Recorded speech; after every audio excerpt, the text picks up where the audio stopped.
Welcome everyone, and thank you for joining us today. My name is Brenda Valadez. I'm an instructor at Bakersfield College, and I teach communication classes. I'm also the faculty advisor for Latinas Unidas, a Bakersfield College student club. I want to remind the audience that if you have any questions or comments, to please use the Zoom chat box. And if we have time, we will answer those questions at the end. Today's panel, Unraveling Latina Stereotypes, is part of the Jess Nieto conference. And I want to thank the organizers of this conference. Thank you, Professor Bond, Professor Rosales, and anyone else who helped organize the Jess Nieto conference. The students on the panel are executive board members for Latinas Unidas. And the first one you're going to meet, her name is Esmeralda Ochoa. She's my former student, former president of Latinas Unidas, and she is currently the club secretary. She will also today be the student moderator. So I will pass it to Esmeralda. Hello, everyone. My name is Esmeralda Ochoa. I am the former president of Latinas Unidas and current secretary. I'm also a second-year student at Bakersfield College, and I'm an English and political science major. And so a little bit about Latinas Unidas. We have a mission statement, and our mission statement is Latinas Unidas provides Bakersfield College students with opportunities for academic, professional, and personal development through community service and special events and workshops. And so if all of you are interested in this club, we do meet twice a month, every other week. And so I'm going to put our information in the group, the chat. And so here it is. I have provided our Latinas Unidas email, and I've also provided our faculty advisor's email, Brenda Valadez. And so if you're all interested in joining a club, attending our meetings, just send us an email and we'll send you all a link. Thank you.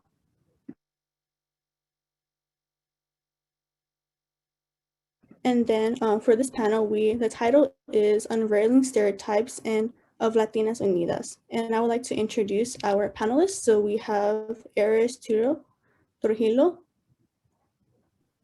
And then we have Edith Mata. We have Jasmine Herrera and Gabby Gomez. And then to start off with this panel, we are going to start off with a definition of stereotypes. And so according to the Complementary of Public Speaking of Thomas 2014, stereotyping is, quote, stereotyping is an overgeneralization based on the assumption that all members of a group are the same.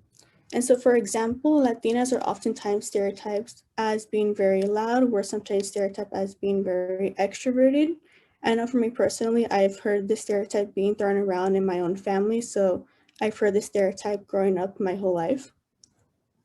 And so moving on, our faculty advisor, Brenda, is going to show a presentation of some stereotypes. Just briefly, I want to share some slides with the audience and just some of the stereotypes that Latinas face is that a farm worker, maid, very working class. And if Latinas are not a maid or farm workers, they are often viewed as homemaker, baby maker, teen moms, or just having a lot of babies, right? Hollywood has also portrayed Latinas as overly sexy. So we've seen roles by Eva Longoria and Salma Hayek, Jennifer Lopez, where Latinas are being hypersexualized by the media. And the problem with the stereotypes, whether they're positive or negative, is that when people assume that all members of a group are the same, we fail to see a lot, okay? So some of the consequences,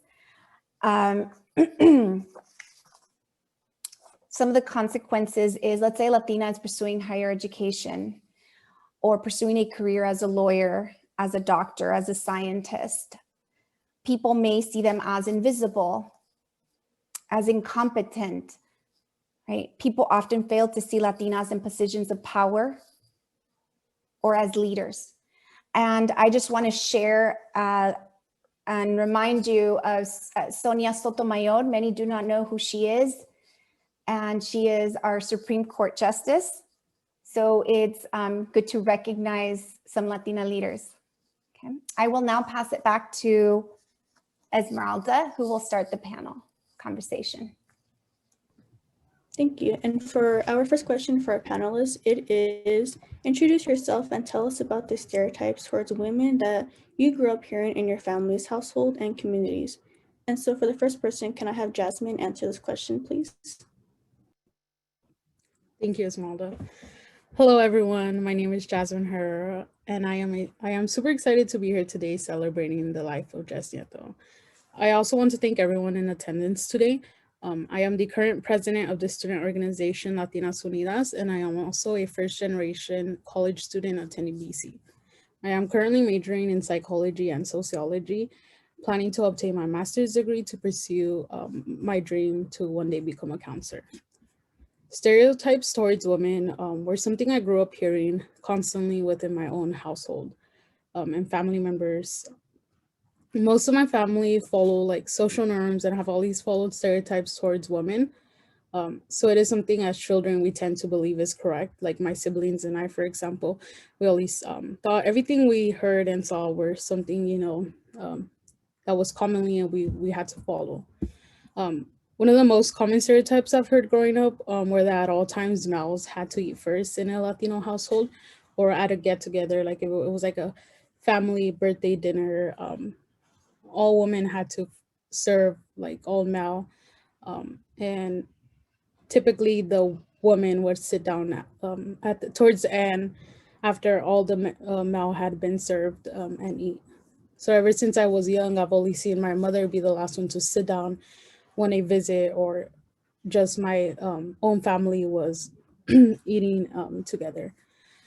And which slowly my siblings have acknowledged that it shouldn't be that way. But within since we were growing up, we have always had that kind of common stereotype that women always had to serve men and women always had to eat last. Thank you, Jasmine, for that response. And for the second person, can I have Eris answer this question, please? Hello, everyone. I'm Eris Trujillo. It's my first year at BC, and I'm a first-generation college student. I'm majoring in English, and hopefully I'm going to become an English teacher once I have completed 2 years at BC and then transfer to CSUB. I joined Latinas Unidas last semester, and it's been a really great experience so far. I'm so happy to have finally joined. My whole life, I've been surrounded by these stereotypes about Latina women. Non-Latinx people and even people in our own culture see us as submissive creatures that really only exist to create families and raise them. And unfortunately, this is the case among so many people, not just in our culture, but also like outside of our culture. It's just so sad that we're seen as a symbol of just a symbol of being a mother when we're so much more than that. And it's just yeah, it's so upsetting to know that that's the only thing we're seen as. We're seen as either the sexy, curvy women, or we're seen as mothers or maids. It's time to change that, I think.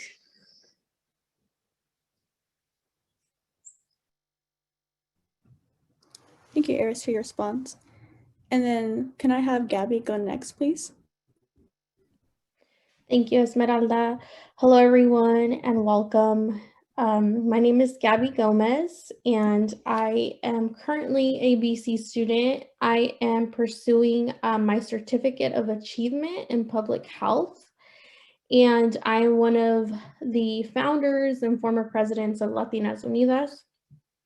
And for me, the word that really resounded for me when this question was brought up in discussion was there's a term that in the generally in the Hispanic community is used is the word pocha, which technically means it's technically a word that has a negative connotation, and it really basically means that you're a Chicana that was born, or Chicano, pocha, that was born in the United States and you're of Mexican descent.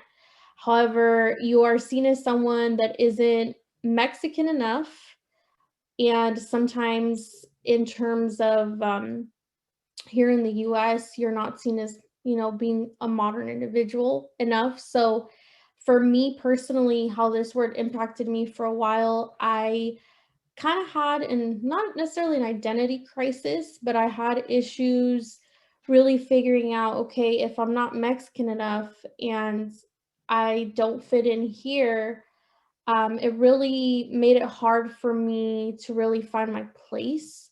And so I think that stereotype really affected me for a while. So that's the stereotype that I know even in my home was used. And I know sometimes people use it playing around, but understanding what that term means and seeing how it affects someone is something that needs to be looked into. Thank you, Gabby, for your response. And then lastly, for this question, can I have Edith go next, please? Hello, thank you, Esme. Hello, everyone. Welcome.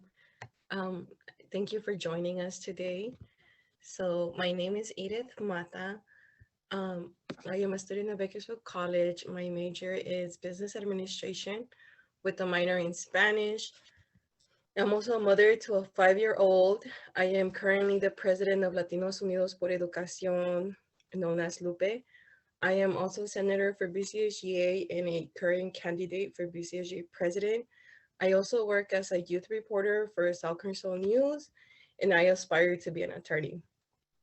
Some of the stereotypes I heard in my community was that girls are not smart enough and that it's a men's world. So thank you. Back to you, Esme. Thank you, Edith, for your response.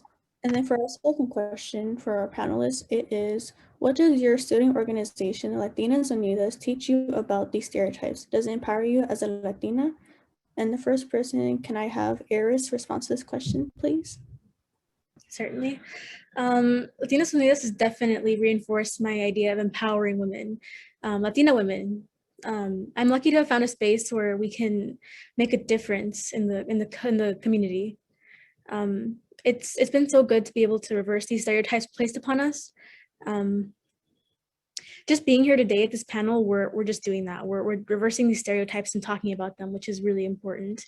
But one way that they've empowered me to speak out is, for example, back in the fall, we had a panel on colorism, and then just being there supporting other women who are of darker skin than me, and hearing their stories really opened my eyes. And it was so good to be able to hear so many voices, Latina voices in the community.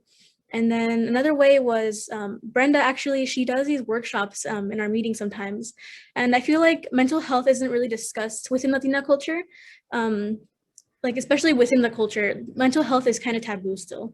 But Brenda's really helped us talk about it and make peace with our mental health. She's talked about spirituality and just self-care and everything. And it's been so good to have someone talk about it within Latina culture specifically. Thank you, Eris, for your response. And secondly, can I have Gabby answer this question, please? Definitely. I am so happy to be part of Latinas Unidas. It definitely, for me, it has been just a place or group of just being around people that reinforce who I'm called to be. Not just a support system, but just having and seeing other women that are in that same place but want to break these stereotypes. And one example of that is in 2019, Latinas Unidas held their women's empowerment panel, where we had several women of different backgrounds, from education to the legal field, just representing and sharing their input and advice on how we could be leaders in each of our respective industries. And just hearing their stories and seeing the potential that I have, that I could be, really showed me that I don't have to believe a stereotype and that I can break that stereotype. And then also for my career development, it really helps to have someone like Brenda, our advisor, that really helps us develop not just inside the classroom, but outside the classroom as well. Thank you, Gabby. And then can I have Jasmine go next and answer this question, please? So Latinas Unidas teaches us that it is possible to break these stereotypes placed on Latina women. Throughout the semester, like Eris and Gabby mentioned, many guest speakers like are brought with like a role in education to speak to us about their challenges as a Latina woman, and they mentioned the stereotypes and barriers they have had to overcome, and also their motivation to pursue higher education. For example, not too long ago, we partnered with Latina leaders of Kern County and to host a webinar about interracial relationships. And I was actually the co-moderator. So I was able to see all the women in the panel, and I felt empowered just being amongst them. And if it wasn't for like this student org, I would have not gone out of my comfort zone and, actually co-moderated a panel. And now I'm also part of another panel. So Latinas Unidas has teach us to, that all these stereotypes placed on women can be, broken, and we're able to do what we want as women, or we could do anything Amel does too. Thank you, Jasmine, for that great response. And then lastly, can I have Edith go next, please? Thank you, Esme. Yeah, so something that I value very much from Latinas Unidas is that I get motivated and I'm accepted and I'm inspired and to be an entrepreneur, business owner, lawyer, muralist. These careers are predominant by men. It's also a safe space where I can open up and share my struggles and get upliftment. And I also feel proud to be an Indigenous woman. So this is something that I appreciate from our group, that it's very inclusive. Thank you. Back to you, Esme. Thank you for responding to that question. And for our third question for this panel, it is, what do you fear the most when it comes to Latina stereotypes? And can I have Eris go first, please? I fear a lot about the effects on these stereotypes on impressionable young minds, specifically Latina young minds. For example, if they grow up hearing that Latina women are weak, they're gonna start to believe that, and they might be afraid to become what they really want to be and focus more on what they're being told to be by these stereotypes. For example, as a child, I was taught to stay home. My brothers they got to go ride bikes and go fishing. They were introduced to the world, while I would stay home with my mom and then play with dolls and cook and all that, and sew even. Now as an adult, I struggle with speaking my mind. Being here is kind of like nerve-wracking. I have lots of trouble speaking up. It's also affected other aspects of my life. Like, for example, I'm afraid of driving because it requires taking the lead and being confident, even though you might not think that. But it's something I struggle with. It's a skill I never really developed. So it does impact my daily life today.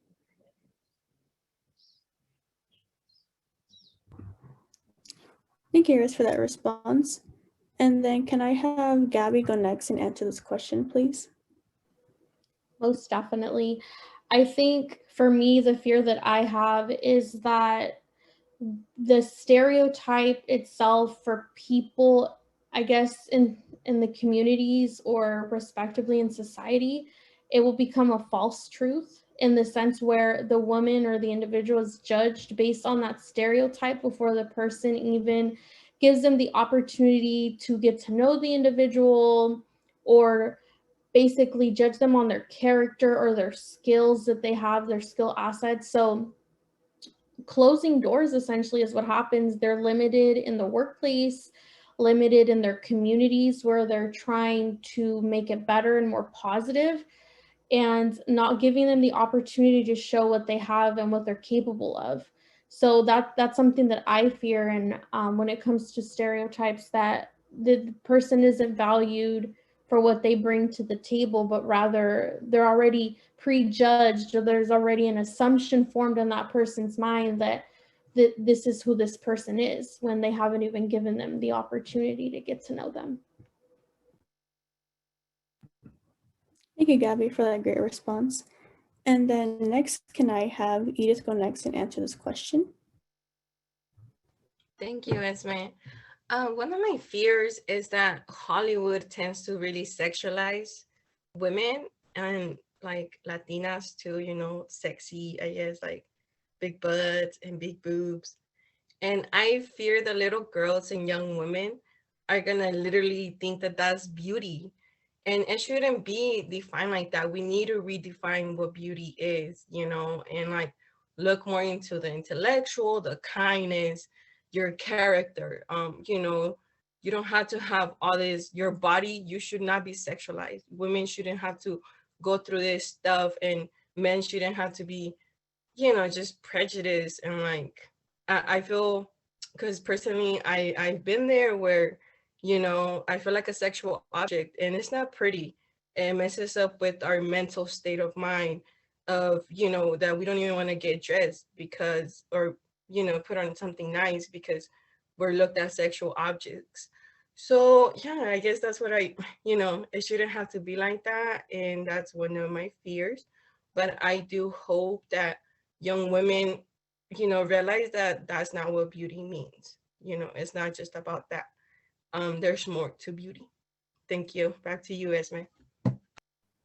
Thank you, Edith, for that powerful response. And then for the last person for this question, can I have Jasmine go next, please? Yes.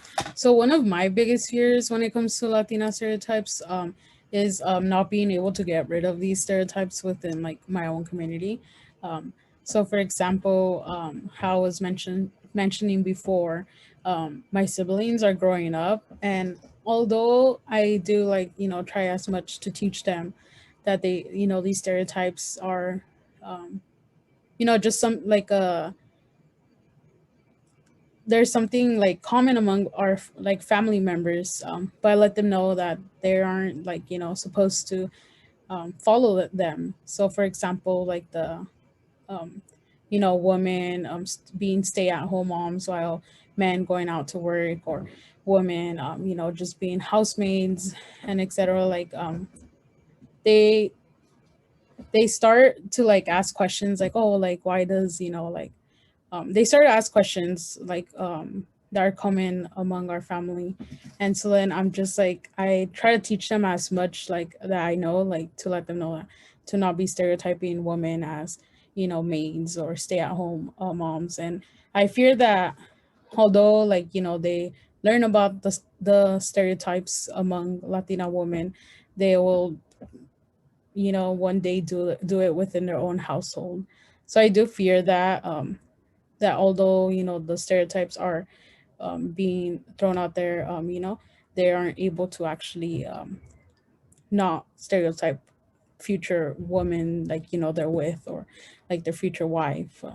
So that's like one of my biggest fear, is not being able to get rid of stereotypes.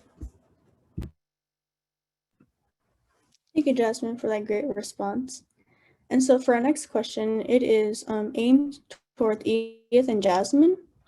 And so it is, Bakersfield College is currently hosting the Dolores Huerta traveling exhibit from the Smithsonian Museum entitled Revolution in the Field, Revolución en los Campos. In what ways does the exhibit of life of Dolores Huerta help you rethink stereotypes of Latinas?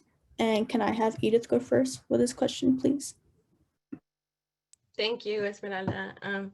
Yes, so I do think that Dolores Huerta has come long ways, and she's broke a lot of stereotypes, such as a leader and having a successful career, being a mother, traveling, organizing.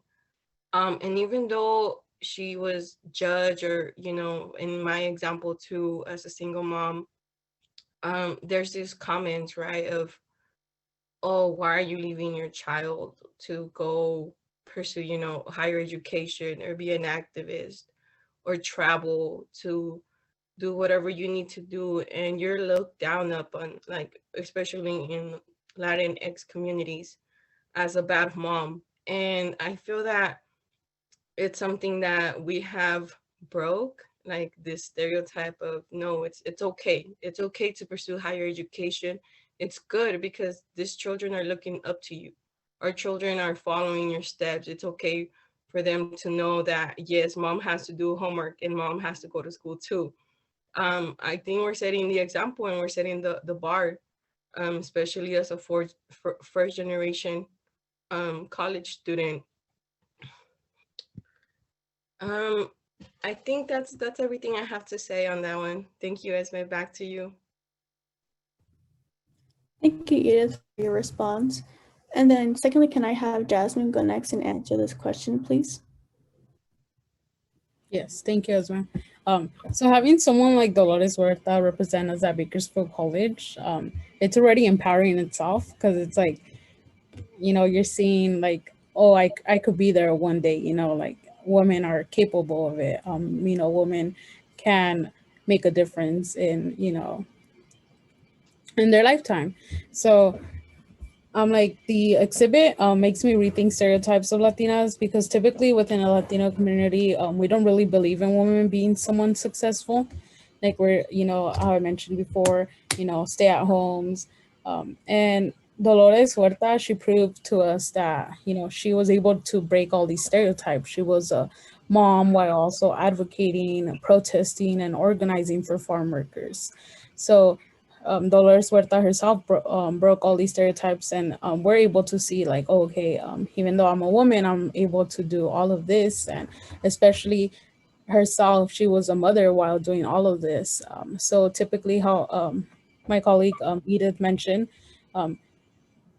sometimes within Latino community, when a young mother or a woman in general, you know, has to, go out, run some errands, or for their mental health, they go out with their friends and, leave their kids with like, their mothers or someone like, babysitter. They're like already stereotyped like, oh, why is she going out? Like she has a son at home, and I feel like it shouldn't be that way. Women also, like, they have mental health problems.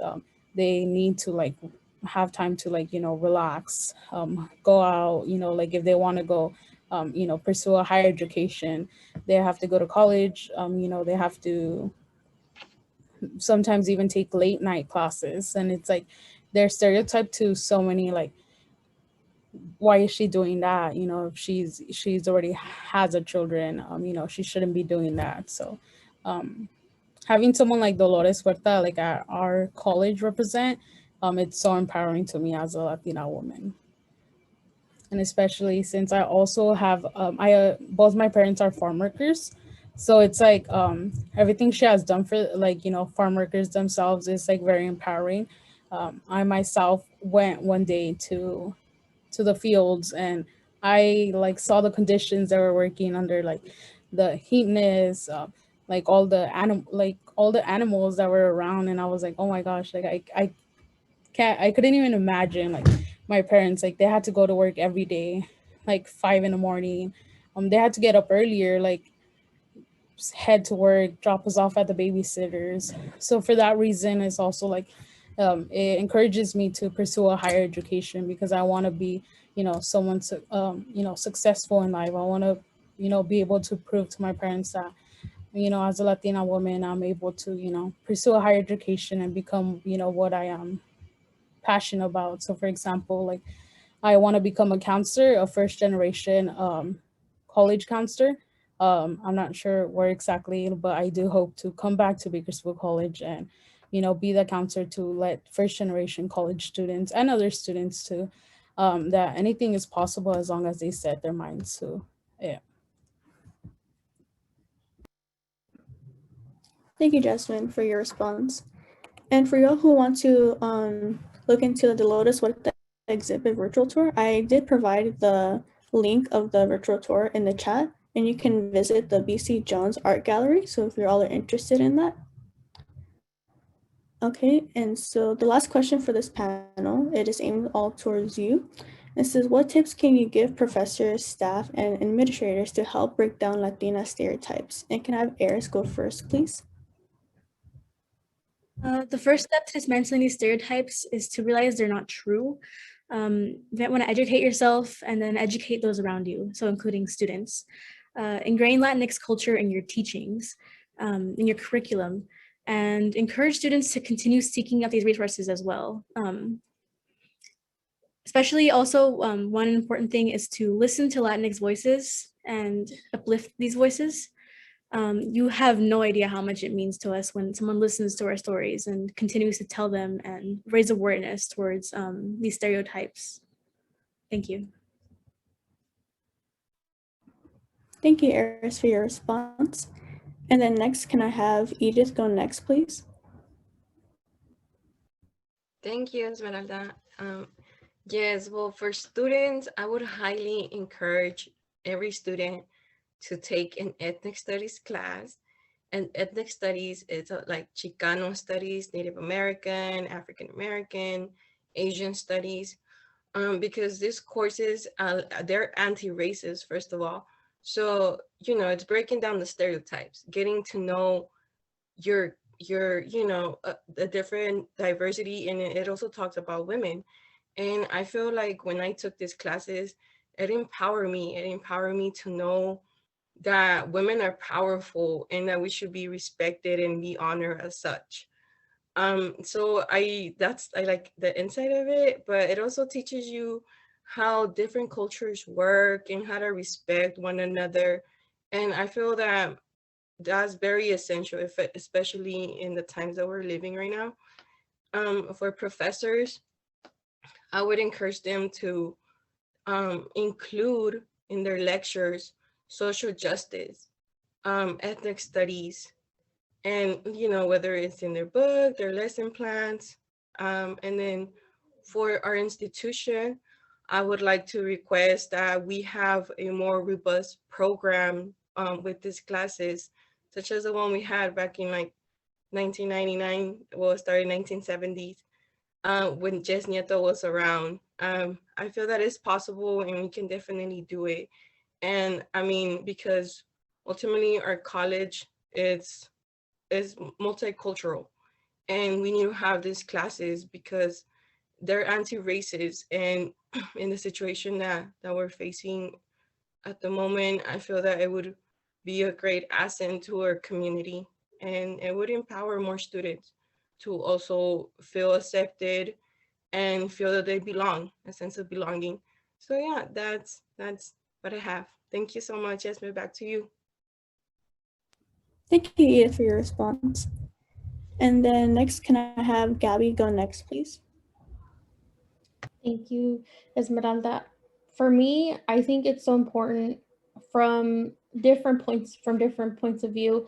I think for faculty, it's so essential just to create in their classrooms a space where students feel comfortable voicing what they're going through and allowing them to feel safe in their classrooms, and also to encourage students, students of color and women, because I think, sometimes sometimes it can be intimidating, but just to create that space and also reach out to them and be there and support them. And to the administration, I would say, please hire more people of women and also people of color that can represent these students. I think it's so essential. I am such a huge believer in the power of mentorship, and a lot of these students are seeking mentorship, and they're seeking somebody that they can look up to, that knows and has been in their shoes. And I think it's so important to cultivate that diversity on campus. So that would definitely be my advice. Thank you, Gabby. And then lastly, for this question, can I have Jasmine go, please? Yes, thank you, Esma.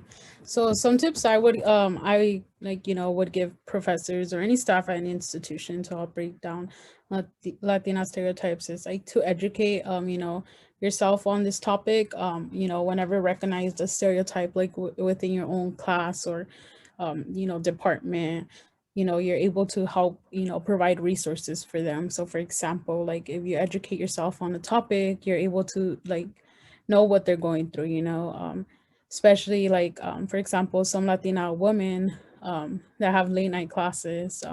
They're sometimes they panic and don't know what to do, like they're like, man, like I don't feel like the support. So like you can encourage them to like contact the writing center, there's the tutoring center, EOPNS and all these other like great resources that there is on campuses. So educating yourself like would be a huge tip I would give to like any faculty at Bakersfield College. And then also another tip I would give, it's like to, befriend someone outside of their race. I mean, I feel like that is a huge one. I remember at the panel I co-moderated with the interracial relationships. It was just it was an interracial relationship panel. However, there wasn't really, I believe there was only one white male in attendance that day. And I was like, I was excited. It was my first panel. And I was like, oh, like, we're gonna, speak about like some problems we're faced. Like, well, personally, I wasn't speaking about it, but there was like, women there speaking about the problems they have faced, and I was excited. But I didn't really expect like many people to join. I did. I meant I expected many people to join, but I didn't see like all the numbers I would have expected. So then I was like, I was hoping more people like from different races would join and educate themselves in the topic. So I would just give that tip. Another tip I would give is like for faculty or any administration, administrators at the campus to, join our club organization meetings, you guys are all more than welcome to join. If you guys have time, you guys can hear about like our experiences and then, share with your colleagues, like what you learned from the student organizations. That would be something that would be very, meaningful to us. Thank you, Jasmine, for your response. And that is it for the questions for our panelists. And so for this panel, we are going to add chat boxes.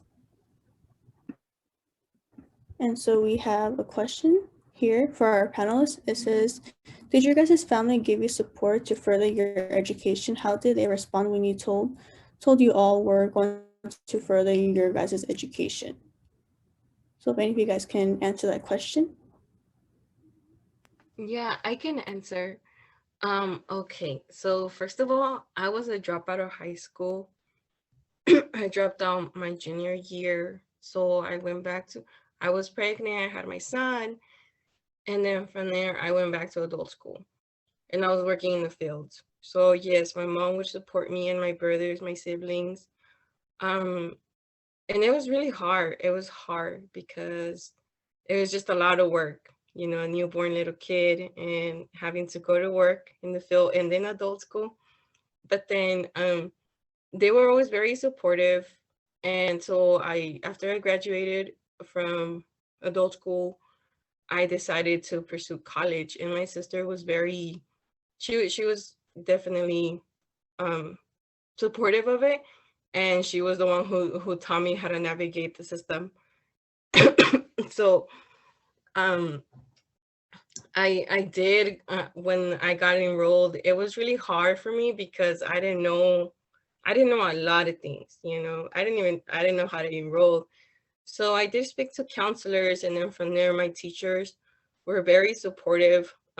Shout out to Miss Beth, because she was my first teacher. I was taking EMLS B50, and she definitely believed in me. She believed in me, and I think that that's very powerful because at that time I was going through a separation with my partner, so it was really hard. I was very broken, you could say, in other words. So just like having that support from my teachers, believing in me that, it's okay, like you're gonna make it and you're gonna be the attorney that you want to be. And then also having like a support system. Then from there I became involved with Lupe, Latinos Unidas por Educación, and just different organizations that support my goals and what I aspire to be. Definitely you need to surround yourself with people that believe in your mission, that believe in you. And if they don't, even if they're your friends, you need to let them go. You need to let them go. And, just have your priorities straight. Have them and like remind yourself why you're doing it. And if you need to cut your hours of work, you do so. And I think that was just something that I had to do personally. I had to decrease my hours in order for me to continue my education, and I'm happy to say that I'll be graduating in fall. So yeah, thank you. Back to you, Esme.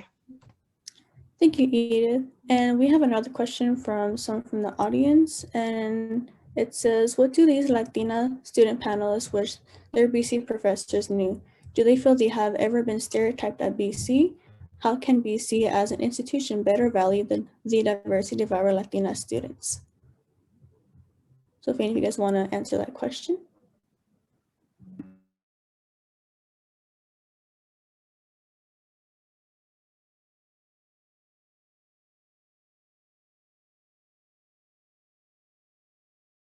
Can you repeat the question? Yeah, the question is, what do these Latina stereotype student panelists wish their professors at BC knew? Do they feel they have ever been stereotyped at BC? How can BC as an institution better value the diversity of our Latina students?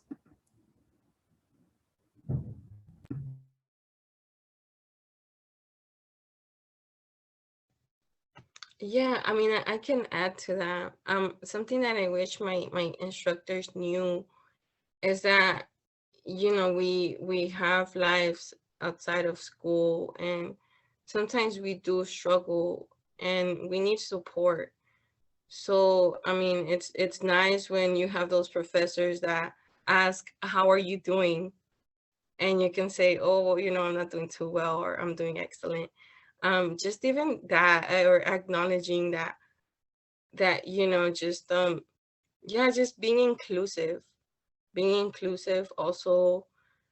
I remember like times that I felt inclusive was when, for example, in my ethnic studies class, well, when we all kind of just talked about the subject that we didn't understand, and I felt like my professor he was very nice. He would definitely, like, if you didn't understand something, he would go over it and he would be patient and he would help you elaborate your answer.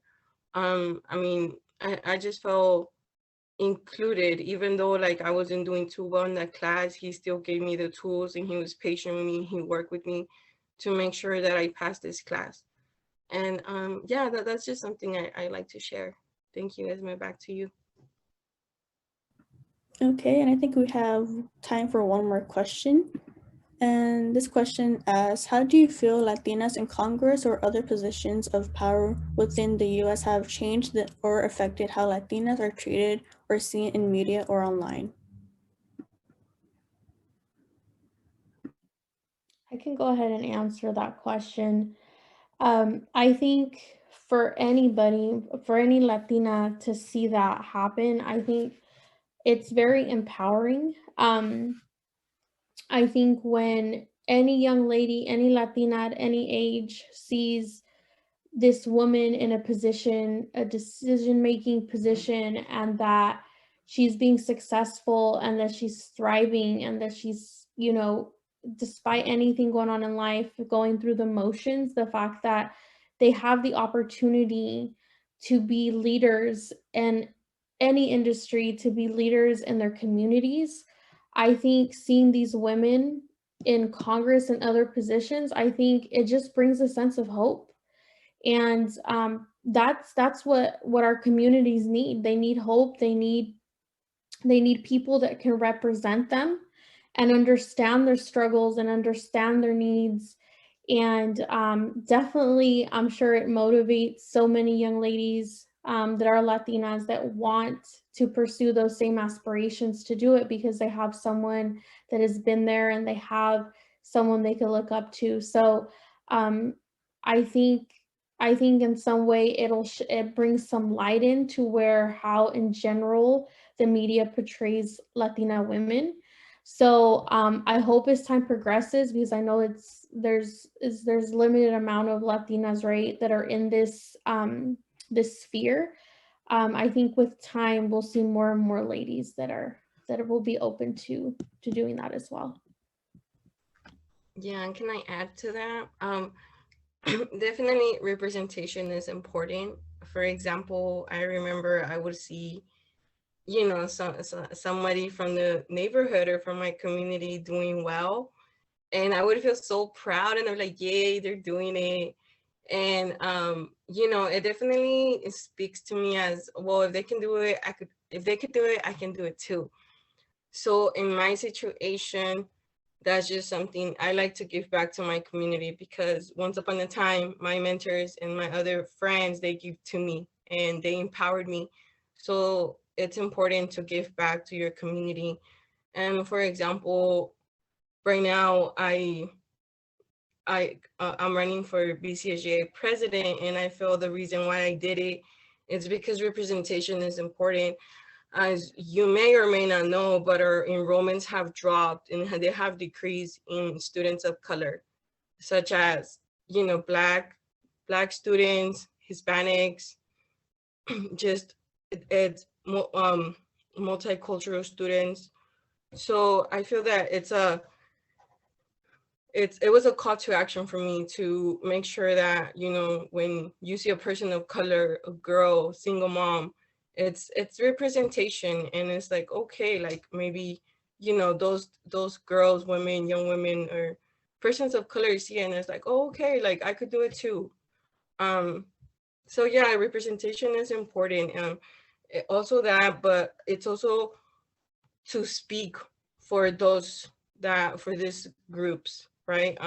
Because if you're not at the table, then how do you expect to create change? So yeah, that's my intake on that one. Thank you, Esme. Back to you. Thank you, Edith. Okay, so that concludes the Q&A portion of this panel. And for all of you who want to continue listening to these panels, there is another one tomorrow at 2, and it is with the Lupe Club here on BC. And so I'm going to pass it down to our faculty advisor, Brenda, now. Oh, and also I'm going to provide the Jess Nieto information in the chat box. So here is the link. And for you guys who want to register for more panels, there's info in the chat box. Oh, Esme, also, when are we meeting? They asked on the chat. When are we meeting? 2 weeks ago? 2 weeks from now? Or this Friday? I don't know. We have a meeting this Friday, so we meet every other week. And so there is a Latinas Unidas information in the chat box. You can send us an email. We'll send you guys the link. Thank you. Yeah, I just want to thank everyone for attending once again. We have another panel happening in a couple of minutes, the public health panel. So thank you everyone for attending, and I'll see you in the next panel. I know some of my students will be heading out to the next panel. Thank you. Thank you. Happy that it was useful, and hopefully you guys join us, and please reach out if we can help any way. I'll gladly help any student. Thank you. Thank you. Thank you for your time, everyone. Thank you, everyone. Thanks, everyone.